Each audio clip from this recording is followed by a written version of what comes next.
بسم اللہ الرحمن الرحیم۔ حجت اللہ البالغہ میں اس مقام پہ بات کر رہے تھے کہ سوال یہ پیدا ہوتا ہے کہ اللہ تعالیٰ نے سزا اور جزا کا نظام رکھا ہی کیوں؟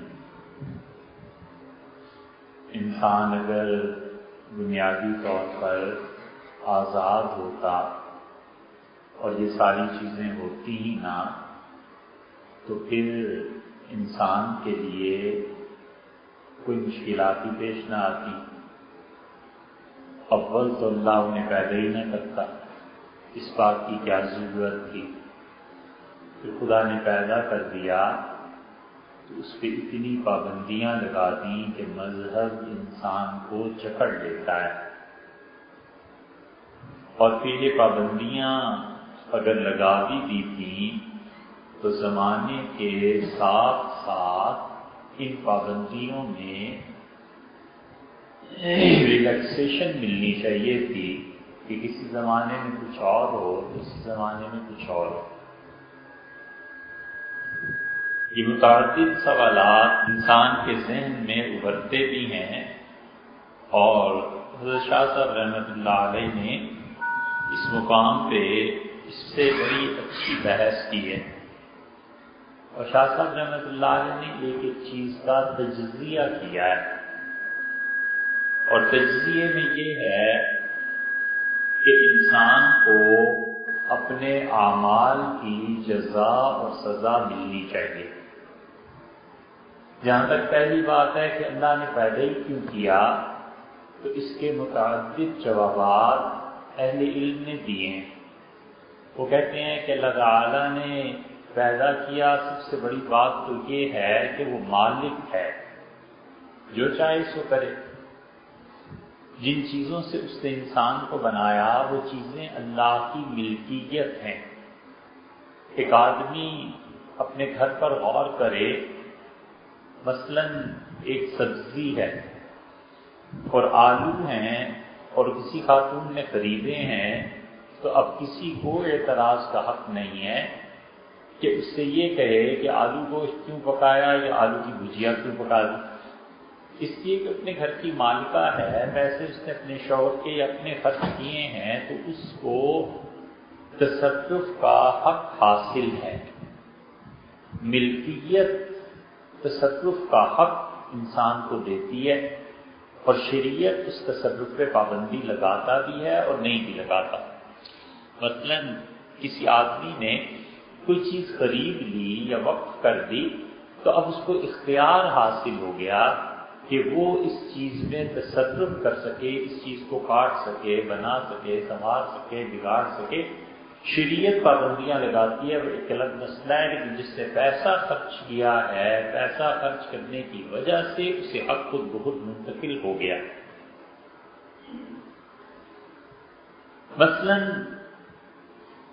وہ آدمی حق مہر ادا کرتا ہے، تو جو حق مہر ادا کرتا ہے اور جس مقصد کے لیے ادا کرتا ہے، اس مقصد کی تکمیل کے لیے اسے بیوی نہیں روک سکتی جب تک کہ شرعاً کوئی عذر نہ پایا جائے، اور شریعت ہی منع کرتے تو اس کو کوئی حق نہیں ہے اس چیز کے روکنے کا۔ اور اسی طرح جو اپنا جسم اس کے حوالے کر دیتی ہے تو شوہر کو کوئی حق نہیں پہنچتا کہ اس کی تسکین کے جو تقاضے ہیں ان کو پورا نہ کرے، اس لیے کہ اللہ فرماتا ہے قد افضى بعضكم الى بعض، اللہ کا نام لے کے تم نے ایک دوسرے کے لیے اپنے جسم کو جائز قرار دیا ہے۔ تو یہ بھی ایک طرح کی ملکیت ہے، لیکن چلیے اس میں شبہ بھی ہو تو ایک آدمی نے لکڑی مثلا لے آیا، اب وہ دروازہ بنائے یا کھڑکی بنائے، آسان مثال ہے، تو اللہ کی ملکیت ہے۔ اور دوسری چیز جو وقف ہوتی ہے، وقف میں ملکیت زائل ہو جاتی ہے، لیکن اللہ تعالیٰ نے جس کی ملکیت زائل ہونا ہے اس کی بات کو بڑا وزن اس میں رکھا ہے۔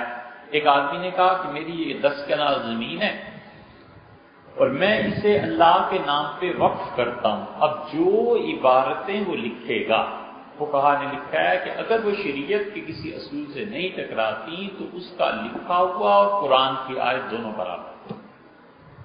مثلا وہ لکھتا ہے کہ یہ زمین اگرچہ میں نے اللہ کے لیے وقف کی ہے، لیکن اس زمین کے اختیارات، اس پہ جتنا کچھ بھی ہوگا یہ ساری میری فیملی اس کو دیکھے گی، میرے بچے اور بچیاں اس وقت کی نگرانی کریں گے، کوئی ان کے بچوں کو نہیں ہٹا سکتا، اس لیے کہ وقف کی نگرانی ہے۔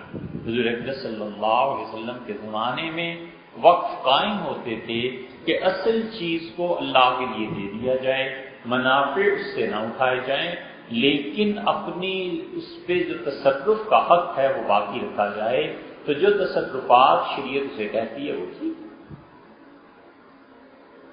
حضور اکرم صلی اللہ علیہ وسلم کے زمانے میں مساجد کے ساتھ یہ ہوتا تھا، عیدگاہ کے ساتھ نہیں ہوتا تھا، اس لیے عیدگاہیں وقف نہیں کی گئی مدینہ منورہ میں، مساجد کے لیے زمین وقف ہوتی تھی۔ عید میں سنت یہ ہے کہ کسی بھی کھلی جگہ پر جا کر نماز پڑھ لی جائے، چاہے وہ کسی کی ملکیت ہے یا نہیں ہے، حکومت کی زمین ہے، گراؤنڈ ہے، مسلمانوں کا حق بنتا ہے کہ عید کے موقع پہ وہ وہاں چلے جائیں اور نماز پڑھ لیں۔ گورنمنٹ روک سکتی ہے، کہتی ہے کہ یہ گھاس ہم نے خاص طور پہ لگایا ہے، یہ لیبارٹری ہم نے بنائی ہے، یہاں پہ پودے ہم نے کسی خاص مقصد کے لیے لگائے ہیں اور ڈر ہے کہ آپ لوگ نماز پڑھنے آئیں گے تو خرابی پیدا ہو جائے گی، یہ ایک حکومت کا اپنا اختیار ہے۔ وگرنہ عیدگاہیں جو تھیں حضرت رسالت کا نام صلی اللہ علیہ وسلم کے زمانے میں ایسے نہیں تھی جہاں بھی نماز پڑھ لی۔ اس طرح کسی انسان کی ذاتی ملکیت ہے زمین، 10 کنال کا پلاٹ ہے، لوگ گئے اور چادریں بچھا کے لوگوں نے نماز پڑھ لی، پوچھا نہیں پوچھا، کوئی حرج نہیں ہے، الا یہ کہ وہ خود سے منع کرتے کہ بھئی اس زمین میں میں نے کام شروع کرانا ہے اور یہ چیزیں ہو جائیں گی تو آپ فی الحال اس کی نماز عید کی نہ پڑھیے، تو وہ ایک الگ مسئلہ ہے، مگر بنیادی طور پر عید گاہ وقف نہیں ہوا کرتی تھی۔ اب یہ جو لوگوں نے شروع کر دیا پچھلے زمانوں میں، اور پہلے بھی مسلمان کر دیتے تھے، عیدگاہ کو وقف کر دیتے تھے کہ ایک انتظام کی صورت پیدا ہو جائے، شہری ہر مہینے ہر سال میں 2 مرتبہ کہاں تلاش کرتے پھریں گے، ادھر نماز ہونی ہے ادھر نماز ہونی ہے۔ بادشاہوں نے بڑے بڑے پلاٹ وقف کر دیے، تو اب جب وقف کر دیے تو وہ اور یہ دونوں چیزیں برابر ہو گئی، مسجد کا وقف بھی اور عیدگاہ کا وقف بھی، تو جو مالک ہوتا ہے اسے تصرف کا حق حاصل ہوتا ہے۔ تو اللہ تعالی جو حقیقی مالک ہے اس کو کیوں حق حاصل نہیں؟ جس چیز کا نام میٹر ہے، مادہ ہے، اس کی قسمیں ہیں، پلازما ہے، لیکوڈ ہے، سالڈ ہے، جتنی بھی چیزیں ہیں یہ اصلاً اللہ کا حق، گیس ہے اللہ کا حق ہے، اللہ ہی نے یہ چیزیں دی ہیں لوگوں کو، اور اللہ تعالیٰ نے اس کے تصرف کا طریقہ سکھایا ہے۔ اسی لیے معروم نے مثنوی میں بڑی اچھی بات کہی ہے، وہ بات پہلے بھی ذکر کی تھی کہ انہوں نے کہا کہ اللہ تعالیٰ گویا کہ یہ کہتا ہے کہ من کردم خلق تاسود گناہ، ہم نے لوگوں کو اس لیے پیدا نہیں کیا اور انسانوں اور جانوروں کو بھی کوئی ہمارا اس میں فائدہ ہے، ہماری خدائی نہیں چل رہی تھی تو انسان سے تھام لے کے چلا، بلکہ کافر بندگان جوزے گناہ، ہم نے اس لیے پیدا کیا ہے کہ ہم انسانوں پر مہربانی کریں، اپنی صفت سخاوت کا اظہار کریں، ہم لوگوں کو بتائیں کہ دیکھو ہم کیسے سخی ہیں، ہم کیسے رزق دیتے ہیں، ہم کیسے رزق کو تنگ کر دیتے ہیں۔ حضور صلی اللہ علیہ وسلم نے فرمایا اللہ تعالیٰ نے جس دن سے اس کائنات کو پیدا کیا ہے اور اس دن سے وہ اپنی مخلوق پہ خرچ کر رہا ہے، اور آپ نے فرمایا میرا پروردگار دونوں ہاتھوں سے خرچ کرتا ہے اور اس سے لے کے آج تک اتنی کمی بھی نہیں آئی اس کے خزانوں میں جتنی تم سوئی سمندر میں ڈبو کے نکالو اور دیکھو اس سے کتنا پانی کم کیا، اتنا بے پناہ رزق ہے، اس وقت پیدا اس سے کرنا ہے، اسی نے تبدیلی کرنی ہے، وہ ساری چیزیں اسی کے قبضے میں، تو اس لیے انسان کو حق نہیں پہنچتا کہ وہ خدا کو کہے کہ خدا نے پیدا کیوں کیا، پھر جیسے اسی لیے ایک تابعی کہتے ہیں کہ میں ابی بن کعب رضی اللہ عنہ کے پاس گیا اور میں نے کہا میں اپنے دل میں ایک شک محسوس کرتا ہوں اور قبل اس کے کہ مجھے موت آ جائے میں چاہتا ہوں میرا ایمان بچ جائے۔ انہوں نے کہا کہو، تو انہوں نے کہا مجھے ذہن میں یہ شک پیدا ہوتا ہے کہ اللہ تعالیٰ کا اس کائنات پہ کتنی خدا کو قدرت حاصل، یہ تقدیر کیا چیز ہے، خدا لوگوں کی تقدیر کیوں لکھتا ہے؟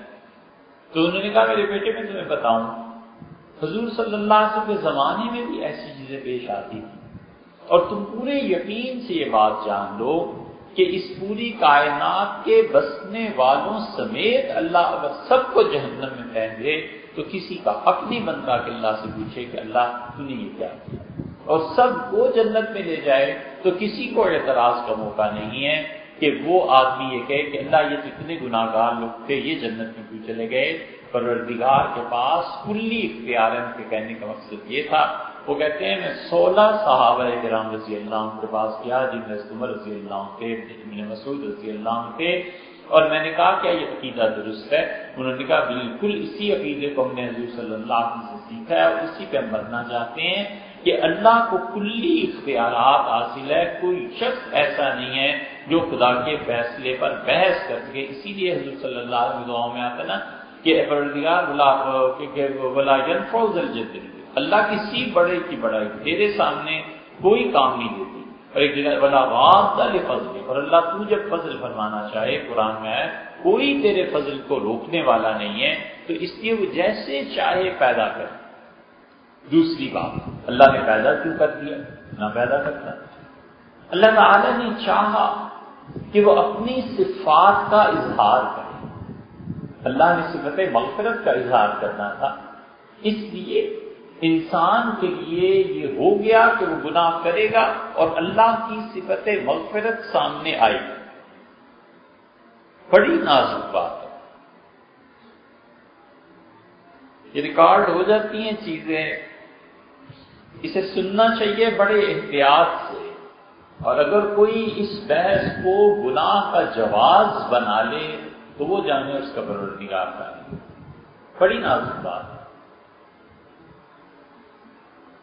اصل بات یہ ہے کہ گناہ گار لوگوں سے نفرت نہیں کرنی چاہیے، گناہ سے نفرت الگ بات ہے، لیکن گناہ گار لوگوں سے نفرت نہیں کرنی چاہیے۔ بسا اوقات وہ جو آدمی گناہ کر رہا ہوتا ہے نا، تقدیر چاہتی ہے کہ یہ گناہ اس سے، خدا کا فیصلہ یہ ہوتا ہے کہ اس کی حالت تعریف ہو جائے، وہ گناہ کر رہا ہے، شراب پی رہا ہے، کوئی صورت نہیں ہے شراب سے بچنے کی، اس کے لیے پی کر ہی رہے گا، اور کسی بدکاری میں پڑا ہوا ہے، ہو نہیں سکتا کہ اس سے ہٹ جائے، وہ کر رہے گی اس سے زیادہ سے زیادہ بہت تیر کوئی مار لے، اور کوئی بہت ہی کامل اولیاء کرام میں سے ہو اور اسے کشف میں پتہ چل جائے کہ میری تقدیر میں یہ ہے، تو اللہ سے یہ دعا ہی مانگ سکتا ہے کہ اے خدا اس کو گزار دے، اللہ کی وہ تقدیر خواب میں گزر جاتی ہے۔ یہ نہیں ہوا کرتا کہ خدا کی تقدیر سے ہٹ جائے، وہ کوئی اور صورت پیدا ہو جاتی ہے۔ ایک آدمی ساری زندگی گالی نہیں دیتا، اور تقدیر میں ہے کہ اس نے گالی اس موقع پہ دینی ہے، اسے غصہ آئے گا، اسے گالی دینی ہے۔ اب زیادہ سے زیادہ یہ ہو سکتا ہے کہ کیونکہ اس کا کریکٹر بہت اچھا ہے، خواب میں گزر گئی، خواب میں اس سے کسی کو گالی دے دی، تو وہ کہتا ہے میں حیران ہوں، خواب میں گالیاں دے رہا تھا، وہ تقدیر تھی جس سے پورا ہونا تھا۔ حضرت ایوب علیہ السلام نے قرآن میں آیا ہے کہ یہ کہا کہ بیوی نے ان سے کہا، وہ جو کچھ بھی تھا ان کے ساتھ، تو ان کی بیوی آئی تو انہوں نے قسم کھائی کہ انہوں نے کہا میں اپنی بیوی کو اگر ٹھیک ہو گیا تو 100 کوڑے ماروں گا۔ اللہ تعالیٰ فرماتے ہیں کہ اس نے مجھ سے یہ عرض کیا کہ رب انی مسنی الضر وانت ارحم الراحمین، اللہ مجھے تکلیف پہنچی، پروردگار سب سے زیادہ رحم کرنے والا تو ہی، اتنا ادب ہے مانگنے میں، کوئی شکایت نہیں، کوئی شکوہ نہیں، بس اتنا عرض کیا کہ اللہ اب میرے ساتھ بہت ہو گئی ہے، مہربانی کرنا۔ اللہ تعالیٰ فرماتے ہیں میں اپنے اس بندے پہ رحم، نعم اللہ، کیا ہی میرا اچھا بندہ تھا۔ اس سورہ انبیاء جو ہے نا علیہ السلام، اس میں اللہ بار بار تعریف، اللہ کہتا ہے نعم میرا کیا ہی اچھا بندہ، کیا ہی اچھا بندہ تھا، بندگی گویا کہ اللہ کہتا ہے گویا کہ اسے حق ادا کر دیا۔ تو اللہ تعالیٰ فرماتے ہیں کہ ہم نے اس سے کہا کہ اچھا ارکض برجلک، زمین پہ پاؤں مارو، اب چشمہ ٹوٹا، نہا لیا، اور اللہ نے کہا مغتسل، یہ نہانے کے لیے پانی ہے، اس سے نہاؤ گے ٹھیک ہو جاؤ گے، ہو گئے۔ بارد ٹھنڈا ہے، وہ شراب اور پینے کے لیے بھی اسے پی گئی، اب انہوں نے وہ پانی بھی پی لیا، اور اللہ کو اتنا پیار اپنے اس بندے پہ آیا کہ حضور صلی اللہ علیہ وسلم نے فرمایا خدا نے اس پر خوشی سے فرشتوں کو کہا سونے کی ٹڈیاں میرے بندے پہ نشاور کرو. جیسے ہم مہمان کے آنے پہ پھول نشاور کرتے ہیں، فرشتوں نے سونے کی ٹڈیاں سے ایوب علیہ السلام پہ برسانی شروع کی. انہوں نے نہانا چھوڑ کے چادر پھیلا دی اور سونا جمع کرنے لگے.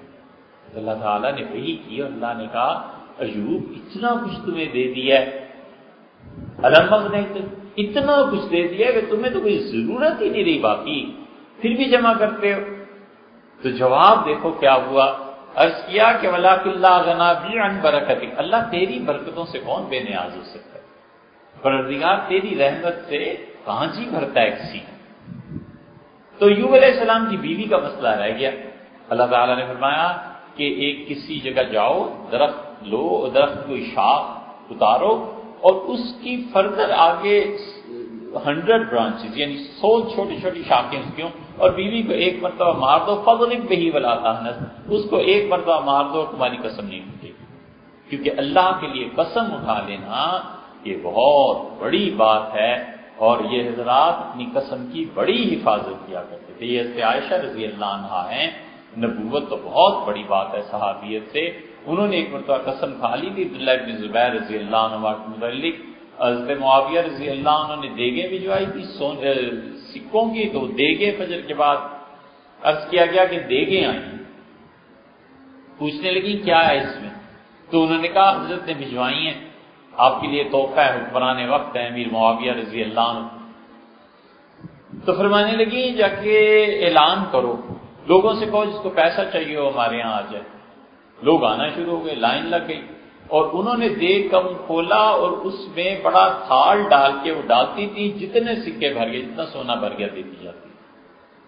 اور ظہر کا وقت آ گیا تو ان سے نوکرانی سے بانی سے کہنے لگی کہ کچھ پکاؤ آج روزہ ہے.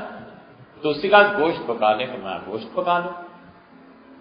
تو اس سے کہا پیسے، کہنے لگی تم نے مجھے صبح یاد دلایا ہوتا کچھ رکھ ہی لیتی. دیگیں بھی چلی گئی، پیسے بھی چلے گئے.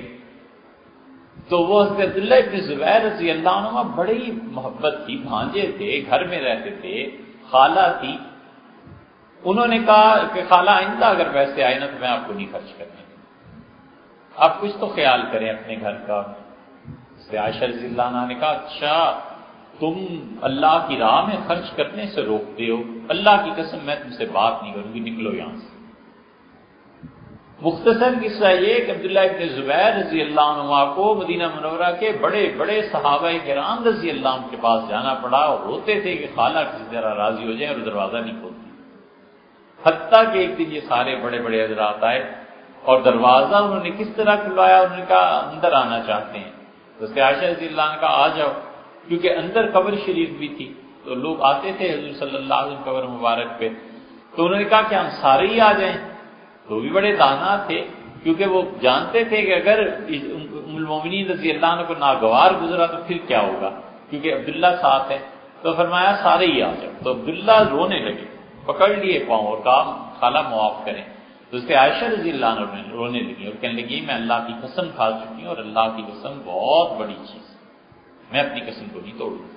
بڑی سفارشوں کے بعد قسم ٹوٹی اور کفارہ دیا. اللہ کے نام کا بڑا احترام تھا ان لوگوں کے دلوں میں کہ خدا کا نام، خدا بڑی ذات ہے، دیکھ رہی ہے.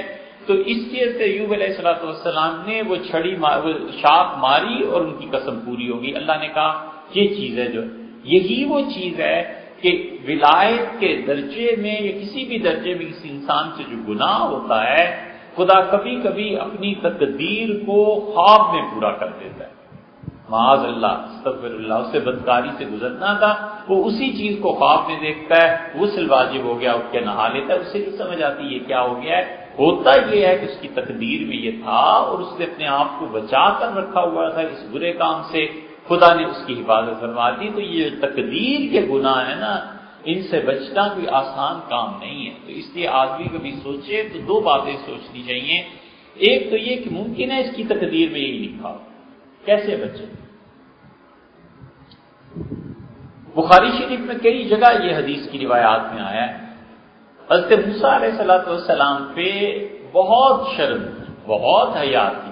ان یہودیوں کے ہاں ایک تو یہ خوبصورت بہت تھے یہودی، اور دوسرے یہ نہاتے تھے بغیر سطر کے، مرد عورتیں سب ننگے نہا رہے۔ حضرت موسیٰ علیہ السلام بالکل اس چیز میں نہیں پڑتے، خدا کے نبی تھے۔ تو یہودیوں نے کہنا شروع کیا کہ اس کے جسم میں کوئی عیب ہے، یہ مرد ہی نہیں ہے، اسی وجہ سے تو نہاتا نہیں۔ یہ یہودیوں میں بہت زیادہ چیزیں رہی۔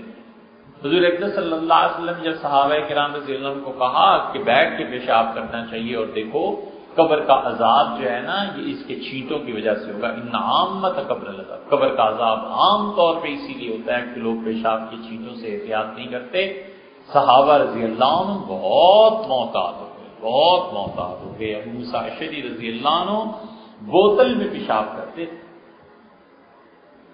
یہ ایک شدت تھی ان کے مزاج میں، اس پہ حضرت عمر رضی اللہ عنہ وغیرہ نے نکیر فرمائی، یا بعض صحابہ رضی اللہ عنہ، اور پھر انہوں نے کہا نہیں تو ہوا کاش اتنی بھی احتیاط حضرت نہ کرے، وہ کہتے تھے ڈر لگتا ہے۔ تو وہ جو شدت کا ایک مزاج ہوتا ہے اس کو بھی باقی لوگوں نے کنٹرول کیا۔ تو یہ یہودی یہ مدینہ منورہ میں کھڑے ہو کے پیشاب کرتے تھے، کہتے تھے مرد ہونے کی علامت ہی یہ تو عورتوں کا حصہ ہے جو تم جیسے کرتے ہو۔ تو انہوں نے تانا دیا حضور صلی اللہ علیہ وسلم کو، سیدنا عمر رضی اللہ عنہ کو، تو حضور صلی اللہ علیہ وسلم سمجھایا، فرمایا تانے میں مت پڑو، قبر کا عذاب ہو جائے گا، اس سے برباد ہو جاتے ہیں یہ لوگ۔ تو یہودیوں کے ہاں وہ چیز تھی، ان کا موسیٰ علیہ السلام کے متعلق جب یہ الزام اتنا بڑھا کہ نبوت کے کام میں فرق پڑنے لگا، اور موسیٰ علیہ السلام کے پاس لوگ جو ایمان کی قبولیت کے لیے آتے تھے، یہ کام متاثر ہونے لگا، تو اب کیا ہوا؟ اب یہ ہے تقدیر، یہاں پہنچ کے کوئی کیا کر سکتا ہے۔ صحیح بخاری میں آتا ہے کہ حضرت موسیٰ علیہ السلام ایک جگہ ویران جگہ سے گزر رہے تھے، دریا یا سمندر جو کچھ بھی تھا، بہرحال وہ نہائے، اور جب نہا کے انہوں نے کپڑے اتارے ایک پتھر پہ رکھے، نہا کے جب باہر آئے تو آپ نے فرمایا وہ پتھر جو تھا ان کے کپڑے لے کے بھاگ پڑا۔ حضرت موسیٰ علیہ السلام اس پتھر کے پیچھے بھاگے، اور نے بار بار کہا کہ صوبی یا حجر صوبی یا حجر صوبی، پتھر میرے کپڑے دے، پتھر میرے کپڑے واپس کر۔ یہاں تک کہ یہودیوں کی ایک پوری جماعت کھڑی تھی، انہوں نے حضرت موسیٰ علیہ السلام کا جسم جو دیکھا تو کہنے لگے ہم جو الزام لگاتے تھے ہم بڑے جھوٹے لوگ ہیں، یہ دیکھو مرد تو ایسے ہوتے۔ حضرت موسیٰ علیہ السلام کو حضور صلی اللہ علیہ وسلم نے دیکھا تھا معراج کی رات میں، تو آپ نے فرمایا میں نے آدم اور موسیٰ علیہ السلام کو دیکھا تو کأنہما من قوم الضر، مجھے تو ایسے لگا جیسے پنجابی جٹ جو ہوتے ہیں، یہ اتنی طاقتور جسم کے مالک، جاٹ جو ہوتے ہیں پنجابیوں کی ایک شاخ ہے، یہ جاٹ حضور صلی اللہ علیہ وسلم نے دیکھے تھے نبوت سے پہلے۔ عمان میں میلہ ہوا کرتا تھا، ہندوستان سے بھی لوگ جاتے تھے، چائنا سے بھی لوگ آتے تھے، عرب اپنی چیزیں بھی لے کے آتے تھے، تو حضور صلی اللہ علیہ وسلم نے پنجابیوں کو وہاں دیکھا تھا۔ تو اس کے میں نے موسیٰ اور آدم علیہ السلام کو دیکھا تو اتنا اچھا، اتنے مضبوط بدن کے تھے کہ یہ دونوں ایسے لگتے تھے جیسے جٹ ہیں۔ تو انہوں نے دیکھا، یہودیوں نے بڑے شرمندہ ہوئے، آگے جا کر ایک جگہ ویرانے میں پتھر رک گیا۔ حضرت موسیٰ علیہ السلام نے کپڑے پہنے اور جو عصا ان کے ہاتھ میں تھا اس پتھر پہ اتنا غصہ تھا انہوں نے بار بار اسے مارا۔ حضور صلی اللہ علیہ وسلم اتنا مارا کہ اس پہ نشان پڑ گئے، اور آپ نے فکأنی انظر الیہ، مجھے میرے سامنے ہے گویا کہ وہ پتھر میں دیکھ رہا ہوں، اپنی آنکھوں سے یہ نشانات پڑے ہوئے۔ بڑی نازک حدیث ہے۔ وہ جن یہودیوں نے دیکھا تھا وہ اپنے زمانے کے مسلمان ہی تھے نا، وہ گناہ میں پڑے یا نہیں پڑے؟ یہ گناہ مصلحت کی، تقدیر کی، خدا کی اسی طرح پوری ہونی۔ اس لیے ہم جو فتوے لگاتے ہیں نا کہ اس گناہ میں، اس گناہ میں، اس گناہ میں، کچھ پتہ نہیں ہے کہ اللہ نے اس کی تقدیر میں کیا لکھا ہے، خدا جانے کیا خدا کو منظور ہے، کیوں یہ اس گناہ میں پڑا ہوا ہے۔ اور دوسری چیز جو قرآن میں آئی، اللہ تعالیٰ گناہوں کا ذکر کرتا ہے، یہ نہ کرو، یہ نہ کرو، یہ نہ کرو، یہ نہ کرو، اور پھر آخر پہ کہتا ہے کہ الا من تاب، ہاں جس نے توبہ کر لی، فاولئک یبدل اللہ سیئاتہم حسنات، اللہ کا فیصلہ یہ ہے کہ جتنے اس نے زندگی میں گناہ کیے تھے ہم اس اتنی نیکیاں اسے دے دیں۔ یہ بھی رحمت ہی کی تو ایک بات ہے کہ دنیا بھی مزے سے گزر گئی جیسے بھی ہوئی، اور آخرت میں مغفرت تو کیا ہوتی، جتنے گناہ تھے حضور صلی اللہ علیہ وسلم نے اس آیت کی تشریح میں خود فرمایا کہ بندہ اللہ تعالیٰ اسے بالکل اپنے پاس رکھیں گے الگ، اور لیس بینہ و بین اللہ ترجمان، اللہ کے اس کے درمیان کوئی ترجمان نہیں رہے گا، اور خدا پوچھے گا کہ لما ذنبت کذا کذا کذا، یہ گناہ کیا، یہ کیا، یہ کیا، یہ کیا، وہ کہے گا میرے پروردگار سب کیے، حتیٰ یظن انہ قد ہلک، حتیٰ کہ وہ سوچے گا میں تو مارا گیا، جہنم میرے لیے ہو گئی۔ اور اللہ تعالیٰ کہیں گے کہ دنیا میں بھی ہم نے پردہ رکھا تھا، آج بھی پردہ ہے، یہ جتنے گناہ ہیں نا اتنی تمہیں نیکیاں دیتے ہیں۔ تو حضور صلی اللہ علیہ وسلم ہنس پڑے، آپ نے فرمایا آدمی اتنا بے صبر ہے، وہ کہے گا میرے پروردگار بہت سے گناہ بھی تو باقی ہیں، وہ بھی گنی، جب نیکی دینی ہے تو ابھی تو بہت سی چیزیں باقی ہیں۔ تو یہ جو گناہ لوگ کرتے ہیں، کبھی کبھی تقدیر اور کبھی کبھی اس کا فیصلہ آخرت میں ہوگا، بھلا چنگا آدمی ہے، اس گناہ میں کیوں پڑا ہوا ہے، پتا نہیں اللہ نے اسے ڈبل رحمت سے نوازنا ہوگا، اس بنیاد پہ کوئی گناہ کرنے لگے تو بہت ہی خطرناک بات ہے۔ تو اللہ کو معاذ اللہ استغفر اللہ چیلنج کرنا ہے، لیکن یہ ہے وہ چیز کہ کبھی کبھی تقدیر ایسی غالب آ جاتی ہے کہ انسان ہل نہیں سکتا، کہیں جا نہیں سکتا، اور جب وہ حالت گزر جاتی ہے پھر پریشان ہوتا ہے کہ یہ کیا ہوا، بس ہو گیا جو کچھ کے ہو گیا۔ تو اس لیے یہ لوگوں سے اگر گناہ نہ ہو تو اللہ کی صفت مغفرت کا اظہار نہ ہو، لوگوں کو اگر بھوک نہ لگے تو اللہ تعالیٰ کی رزق دینے کی صفت ظاہر نہ ہو، لوگوں کو اگر احتیاج نہ ہو اور وہ دعا نہ مانگے تو اللہ تعالیٰ دے گا بھی کس سے، یہ ساری چیزیں ہیں۔ اس لیے انسانوں کا سلسلہ اور جانوروں کا اللہ نے پیدا فرمایا، اور یہ سب اونٹ آیا حضور صلی اللہ علیہ وسلم کے پاس اور آ کے آپ کے ہاتھ پہ اپنی زبان پھیرنے لگا، اور رسول اللہ صلی اللہ علیہ وسلم نے اونٹ کے سر پہ ہاتھ پھیرا، دیکھا تو وہ رو رہا تھا، اس کے آنسو آنکھوں سے بہ رہے تھے، اور آپ نے کس کا اونٹ ایسا کیا گیا، فلاں لڑکا ہے چراتا ہے، بلایا اور فرمایا دیکھو اس نے تمہاری آ کے مجھ سے شکایت کی ہے اور کہتا ہے کہ میرا مالک مجھے کھانا ٹھیک نہیں دیتا، اس کی چرائی یہ سب چیزیں ٹھیک کیا کرو۔ اب یہ جو بھوک ہے وہ جانور کو حضور اکرم صلی اللہ علیہ وسلم کی خدمت میں لے آئی۔ یہ سب چیزیں اسی طرح ہیں کہ اللہ نے پیدا کیوں کی ہے، اللہ کی صفات کا اظہار ہوتا ہے، اللہ تعالیٰ کی صفات کا اظہار ہوتا ہے۔ اسی لیے ایک صحابی رضی اللہ عنہ کے یہاں 10 بیٹیاں تھیں، ایک دن آئے اور ان کے چہرہ اترا ہوا تھا، حضور صلی اللہ علیہ وسلم کیا ہو گیا ہے، تو انہوں نے کہا اللہ کے رسول میری بیٹیاں بہت ہیں، میں اللہ سے دعا کرتا ہوں یہ مر جائیں، اور دعا میری سنی نہیں گئی ہے، اور میں ڈرتا ہوں اپنی بیٹیوں کے معاملے، لڑائی ہو جائے، بیٹیاں ان کی باندیاں بنا لی جائیں، پتہ نہیں دشمن کیا کرے، ہزار چیزیں آپ باپ سوچتے ہی ہے نا اولاد کے متعلق اور بیٹیوں کے متعلق۔ کہا اللہ کے رسول میں دعا کرتا ہوں یہ مر جائے، حضور صلی اللہ علیہ وسلم ایسے نہ کر، منع کر دیا، اور فرمایا تمہیں پتہ نہیں کہ یہ جو پیدا ہوتی ہیں نا یہ اپنا رزق خود لے آتی ہیں، اللہ رزقہن، اللہ کا ذمہ ہے کہ ان کو رزق دے گا، اور جب تم بیمار پڑتے ہو تو سب سے زیادہ خدمت بھی یہی کرتی ہیں، اور جب تمہیں کوئی زندگی میں تکلیف پہنچتی ہے تو سب سے زیادہ دعائیں بھی یہی مانگتی ہیں، اور تمہارے دکھ سکھ میں کام آنے والی ہیں، اور تم ان کے لیے موت کی بد دعا کرتے ہو، منع فرما دیا۔ بیٹیوں کے لیے بھلا بد دعا کیا کرتے ہیں، موت کی بد دعا، وہ اپنے مستقبل حالات ان چیزوں کو دیکھتے تھے، ان کے جی میں یہی آئی کہ بس یہ ایک تو اللہ جو ان کو رزق دے کے بھیجتا ہے، یہ جو چیز بھی یہ خدا کی صفات کا اظہار ہے۔ تو اللہ نے انسانوں کو پیدا ہی کیوں کیا، بھئی اس لیے پیدا کیا کہ وہ مالک ہے، اس لیے پیدا کیا کہ اللہ نے چاہا کہ اس کی صفات کا اظہار ہو لوگوں پہ، اور لوگوں کو پتہ چلے کہ ان کا پروردگار کیسا ہے۔ اب اللہ نے جب پیدا کر دیا، شاہ صاحب رحمۃ اللہ دوسری بات پر بحث کرتے ہیں کہ پھر اللہ تعالی نے اس کو احکامات کیوں دیے، کیوں پابند بنایا، آزادی دے دیتا جو چاہو سو کرو، پابند بنا دیا۔ اب پابندی اس لیے کی کہ اگر لوگوں کو اللہ آزادی دے دیتا تو اس آزادی کی کوئی حد ہی نہ رہتی، آزادی نہ ہوتی ظلم ہو جاتا، بڑی سیدھی سادی بات، آزادی ہوتی جس کا مرضی مال لوٹ لو، جس کی زمین پہ مرضی قبضہ کر لو، کیا دنیا کا نظام رہ جاتا۔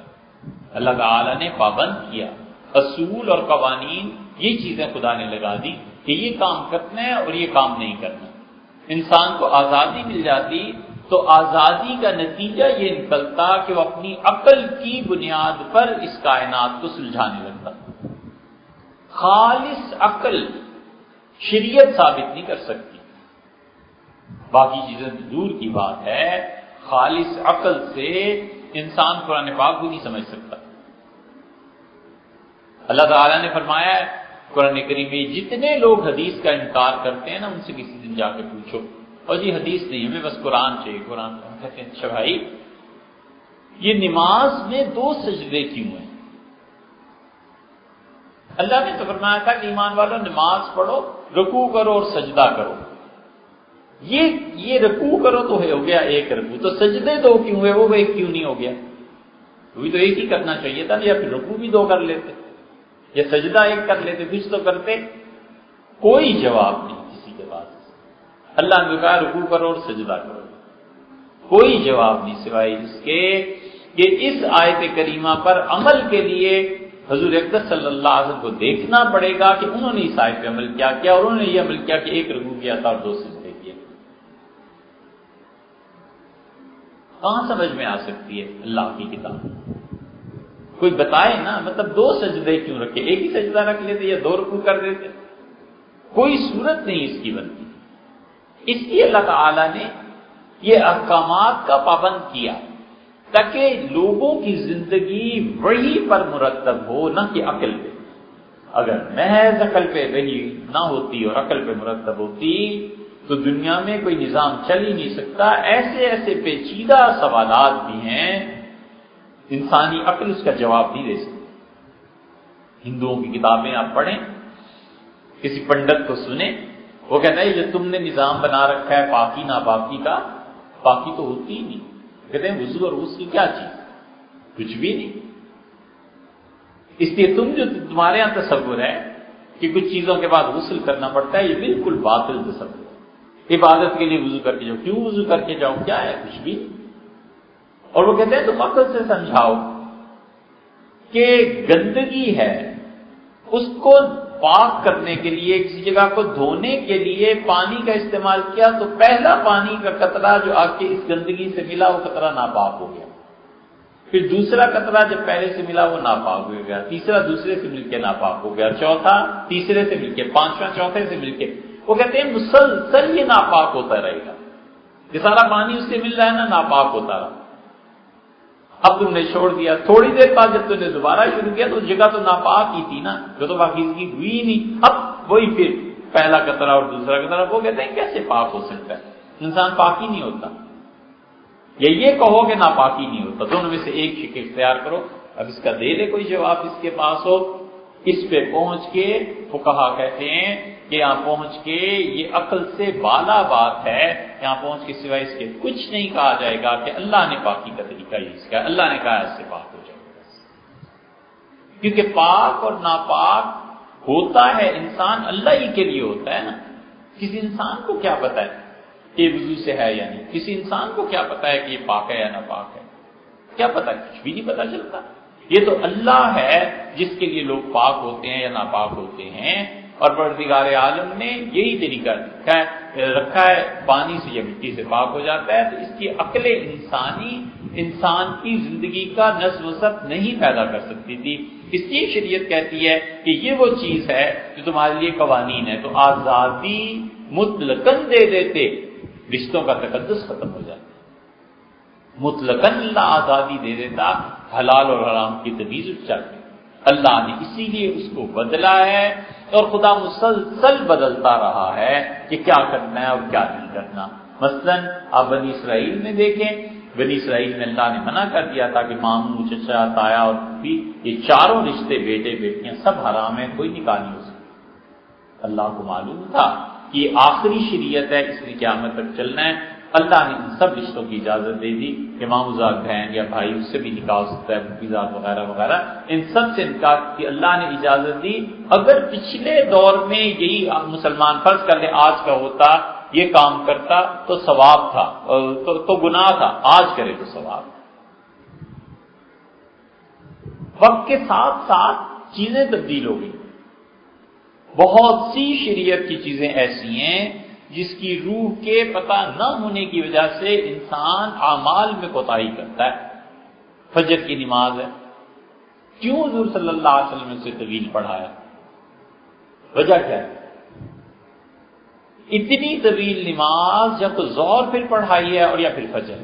وجہ اس کی یہ کہ مسلمانوں پر ابتدا میں 2 نمازیں فرض تھیں، ایک صبح پڑھ لی ایک شام، 2 رکعتیں صبح پڑھ لی 2 رکعتیں شام پڑھ لی، بس باقی سارا دن کوئی عبادت نہیں کی.